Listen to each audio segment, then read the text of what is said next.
আজকে আমি class 12-এ derivative বা অন্তরকলন যে অংশটা রয়েছে, বিশেষ করে তোমরা জানো যে ক্লাস 12-এ অন্তরকলনের দুটি চ্যাপ্টার রয়েছে। একটা প্রথম ক্রমের অবকলন আর একটা হচ্ছে দ্বিতীয় ক্রমের। এছাড়াও মাঝে একটা চ্যাপ্টার রয়েছে যেখানে আমরা মধ্যমান উপপাদ্য বা মিন ভ্যালু থিওরিমের অংশ আলোচনা করব। তো আজকে শুরুতেই আমাদের অন্তরকলন বা অবকলন সবটাই আমাদের প্রথম ক্রমের জন্য, অর্থাৎ ফার্স্ট অর্ডার ডেরিভেটিভ আমরা আলোচনা শুরু করছি। ক্লাস 11-এ তোমরা মোটামুটি ভাবে ডেরিভেটিভের একটুখানি কনসেপ্ট এবং অ্যাপ্লিকেশন অফ ডেরিভেটিভ বা অন্তর্কলজের ব্যাখ্যা বা তাৎপর্য যে চ্যাপ্টার ছিল সেটা করেছো। তো এই অন্তর্কলনের সংজ্ঞা থেকে 11-এ যেটুকু শিখেছো তারই অ্যাপ্লিকেশন বা তারই আরো কিছু প্রবলেমের সমাধান এখানে আমরা জানবো। তো প্রথমেই আমরা বলি যে অবকলন বা অন্তর্কলন বা ডেরিভেটিভ মূল সংজ্ঞা আসলে কি ছিল। তোমরা জানো যে আমরা যখন কোন একটা বক্রের ওয়াই কোঅর্ডিনেটের পরিবর্তন বা ওয়াই স্থানাঙ্কের পরিবর্তন এক্স স্থানাঙ্কের সাপেক্ষে বের করি, সেটাই আমাদের ছিল অন্তর্কলজ বা অন্তর্কলন বা অবকলন গুণাঙ্ক বা কোফিসিয়েন্ট অফ ডেরিভেটিভ বা শুধু ডেরিভেটিভ বা ডিফারেন্সিয়েশন। অর্থাৎ আমি কোন একটা বক্রের যদি খুব কাছাকাছি দুটো বিন্দু নিয়ে নিই, একটা হচ্ছে পি এক্স কমা ওয়াই এবং আর একটি কিউ বিন্দু যেটি হচ্ছে এক্স প্লাস ডেল্টা এক্স কমা ওয়াই প্লাস ডেল্টা ওয়াই। অর্থাৎ আমি এখান থেকে যদি লম্ব অর্থাৎ পারপেন্ডিকুলার ড্র করে দেই, লম্ব টানি, তাহলে আমাদের কি হবে, এই যে দূরত্বটা এটা হচ্ছে আমাদের এক্স দূরত্ব এবং এই দূরত্বটা হচ্ছে আমাদের ওয়াই দূরত্ব। এবং উল্টো দিকে কিউ বিন্দুর ক্ষেত্রে আমরা ভাবতে পারি যে এই টোটাল অংশটা এটা হচ্ছে এক্স প্লাস ডেল্টা এক্স। তাহলে অবশ্যই আমার এইটুকু অংশটা কিন্তু ডেল্টা এক্স, আর এই পুরোটা আমাদের ওয়াই প্লাস ডেল্টা ওয়াই। অর্থাৎ এখান থেকে লম্ব টানলে এইটুকু অংশটা আমাদের ডেল্টা ওয়াই, এটা ডেল্টা এক্স। এই ডেল্টা ওয়াই এবং ডেল্টা এক্স এর অনুপাত অর্থাৎ delta Y by delta X যখন আমাদের ডেল্টা এক্সটা খুবই স্মল, খুবই ক্ষুদ্র, অর্থাৎ যদি আমি লিমিটিং ভ্যালু নেই, limit delta X tends to zero, delta Y by delta X এটাই আমরা পেয়ে থাকি ডি ওয়াই বাই ডিএক্স হিসাবে। অর্থাৎ ওয়াই এর অন্তর্কলজ এক্স এর সাপেক্ষে, derivative of Y with respect to X. এখন আমরা এটা ডিডিউস করতে পারি। এটা যদি আমরা এখান থেকে ফর্মুলাটা তৈরি করি তাহলে আমরা দেখতে পাবো যে এটা আসলে একটা লিমিটিং ভ্যালু এবং সেই সীমা বা লিমিটিং ভ্যালু দিয়ে কিন্তু আমাদের ডেরিভেটিভটা বের করতে হতো এবং সেটা সবটাই হচ্ছে আমাদের সংজ্ঞার সাহায্যে, বা আমরা বলে থাকি এটাকে ফ্রম ডেফিনেশন, সংজ্ঞার সাহায্যে অন্তর্কলজ নির্ণয়। তো আমাদের এখানে কি রয়েছে না, আমার Y equal to F of X অপেক্ষকের জন্য তোমরা দেখছো যে আমি গ্রাফটা যেটা নিয়েছি সেটা হচ্ছে Y equal to F of X curve. সেটা যে খুশি কার্ভ হতে পারে, অর্থাৎ তোমার সাইন এক্স হতে পারে, কস এক্স হতে পারে, ট্যান এক্স হতে পারে, x to the power N হতে পারে, এক্স স্কোয়ার প্লাস ওয়ান হতে পারে। আমি যে কোনো কার্ভের জন্যই Y equal to F of X হিসেবে নিয়েছি। তো Y equal to F of X আমার রয়েছে পি বিন্দুর ক্ষেত্রে, আমরা এটা ভাবলাম। কিউ বিন্দুর ক্ষেত্রে সেই জিনিসটাকে আমরা ভাবতে পারি Y plus delta Y equal to F of X plus delta X. Okay, তাহলে এই ডেল্টা ওয়াইটাকে আমরা লেফট সাইড বা বাঁ দিকে রেখে ডেল্টা এক্সটাকে ডান দিকে পাঠাচ্ছি, ওয়াইটাকে ডান দিকে পাঠাচ্ছি, তাহলে লিখতে পারি delta Y equal to F of X plus delta X minus Y. আর ওয়াই ইতিমধ্যে আমরা সেটা পেয়েছি এফ অফ এক্স, তো এই জায়গাটাতে আমি এফ অফ এক্সও করতে পারি। এরপর কি করছি না, উভয় পক্ষকে আমি ডেল্টা এক্স দিয়ে ভাগ করে দিলাম, তাহলে ডেল্টা এক্স দিয়ে ভাগ করলাম। আর আমাদের সংজ্ঞা অনুযায়ী যদি আমি লিমিটিং ভ্যালু নেই, limit delta X tends to zero, তাহলে আমরা কি পাবো না ডি ওয়াই বাই ডিএক্স পাবো। তো এটারও যদি আমরা উভয় পক্ষে delta X tends to zero নিয়ে নেই, তাহলে কি পাবো না limit delta X tends to zero delta Y by delta X, যেটা কিনা ডি ওয়াই বাই ডিএক্স। আর ডান দিকটা আমাদের পাবো limit delta X tends to zero F of X plus delta X minus F of X by delta X. এবার আমি সুবিধার জন্য আমাদের এই ডেল্টা এক্স থেকে যদি এইচ ধরে নিই, তোমরা জানো যে ডেল্টা এক্স হচ্ছে এক্স এর বৃদ্ধি এবং ডেল্টা ওয়াই হচ্ছে আমাদের ওয়াই এর বৃদ্ধি। তো কি পেতে পারি এখান থেকে না ডি ওয়াই বাই ডিএক্স সমান লিমিট, এই ডেল্টা এক্স কে আমি এইচ ধরে নিচ্ছি, তাহলে কি পাবো H tends to zero F of X plus H minus F of X by H. তাহলে এটাই হচ্ছে আমাদের মূল সংজ্ঞা বা সংজ্ঞার সাহায্যে অন্তর্কলজ নির্ণয়। এখন যেহেতু ডেরিভেটিভটা বের করতে গিয়ে আমাদের লিমিটটা লেগেছে, তাহলে এই লিমিটের অস্তিত্বটা দরকার, লিমিটের এক্সিস্টেন্সটা, লিমিটের অস্তিত্ব থাকলে তবে বলবো অন্তর্কলজ পাওয়া যাবে, নতুবা পাওয়া যাবে না। অর্থাৎ যদি কোনো ক্ষেত্রে অন্তর্কলন যোগ্যতা চেক করতে হয় আমাকে, যে কোনো একটা অপেক্ষক অন্তর্কলন যোগ্য কিনা, তখন কিন্তু আমাকে লিমিটটা চেক করতে হবে। অর্থাৎ এই লিমিটের অস্তিত্বটা আছে কিনা দেখতে হবে। এই লিমিটের অস্তিত্ব থাকা মানে কি, আমাদের রাইট হ্যান্ড লিমিট অর্থাৎ right hand derivative limit h tends to 0 plus f of x plus h minus f of x by h, এবং লেফট হ্যান্ড লিমিট বা এখানের ক্ষেত্রে আমাদের left hand derivative limit h tends to 0 minus f of x plus h minus f of x by h। এই দুটো লিমিটের অস্তিত্ব থাকতে হবে এবং তাদেরকে সমান হতে হবে, তবে গিয়ে অন্তর্কলন যোগ্য হবে, নতুবা হবে না। আর এই লিমিটিং ভ্যালু দিয়ে অর্থাৎ dy বাই dx সমান limit h tends to 0 f of x plus h minus f of x by h, এটাকে ব্যবহার করে আমরা যে কোনো ফাংশনের অন্তর্কলজ বা আমাদের ডেরিভেটিভ গুলো বের করতে পারি। আমি একটা এক্সাম্পল দেখাই, তারপর বাদ বাকি আমাদের সব নিয়ম বা রুলস হিসাবে আমরা মনে রেখে দেব। যেমন আমি y equal to f of x function y equal to f of x হিসাবে আমি sin x কে নিচ্ছি। তাহলে আমরা ভাবতে পারি যে এই sin x অর্থাৎ f of x equal to sin x, f of x plus h, তাহলে কি হবে sin of x plus h। তো আমরা চাই এই sin x ফাংশনটার ডেরিভেটিভ। তো sin x ফাংশনটার ডেরিভেটিভ তাহলে কি হবে না ddx of y dy by dx, y মানে f of x, f of x মানে sin x, তাহলে ddx অফ sin x সংজ্ঞা কি বলছে, limit h tends to 0 f of x plus h, f of x plus h হচ্ছে আমার রয়েছে sin of x plus h minus f of x মানে আমার আছে এখানে sin x, আর নিচে আমাদের h। তো এরপর কি করতে পারি, limit h tends to 0 sin c minus sin d, আমরা ক্লাস 11 এ শিখেছি sin c minus sin d এর ফর্মুলা। তো এখানে আমি লিখতে পারি 2 cos c plus d by 2 sin c minus d by 2। Okay, তো এই জায়গাটা আমরা করতে পারি। এরপর এখান থেকে আমরা কি পাচ্ছি না লিমিট h টেন্ডস টু 0,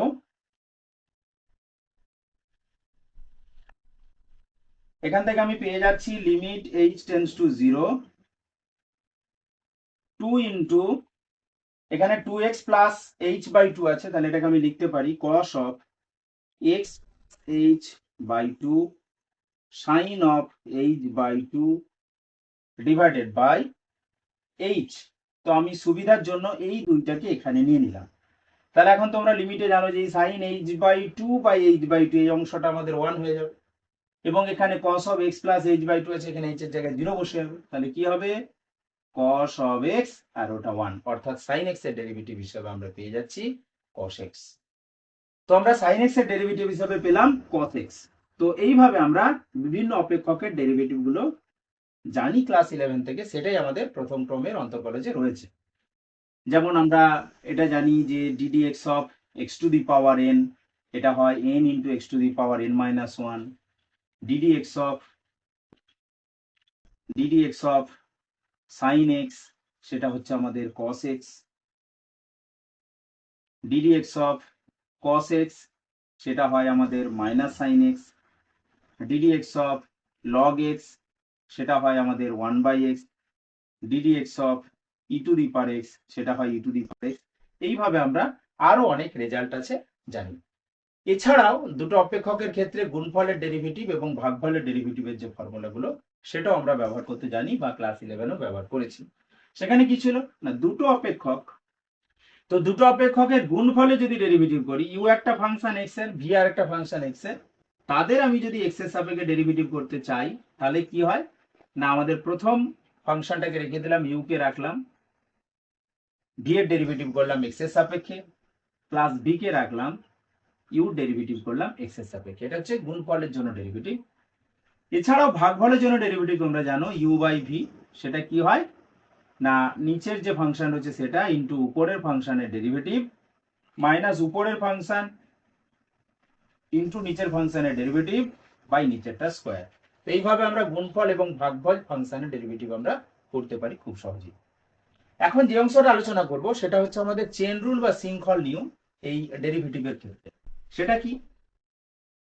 ধরো আমাদের একটা ফাংশন দেওয়া আছে লগ অফ লগ এক্স, আমি এই ফাংশনটার ডেরিভেটিভ করতে চাই। আমরা চেন রুলের মাধ্যমে কিভাবে করব? আমি ধরে নিচ্ছি যে এই লগ এক্সটা হচ্ছে ইউ, অর্থাৎ ইউ সমান লগ এক্স আমি ধরে নিলাম। তাহলে ওয়াইটা কি হবে? না, ওয়াইটা লগ অফ লগ এক্স অর্থাৎ লগ অফ ইউ। ওয়াই যেহেতু লগ অফ ইউ, তাহলে ডিওয়াই বাই ডিইউ এটা কত হবে? না 1/u, এবং D U by D X log X এর ডেরিভেটিভ সেটা হচ্ছে আমার 1/x। চেন রুল কি বলছে? না ডিওয়াই বাই ডিএক্স পেতে চাই, তো ডিওয়াই বাই ডিএক্স কে আমরা লিখতে পারবো যে dy by du into du by dx.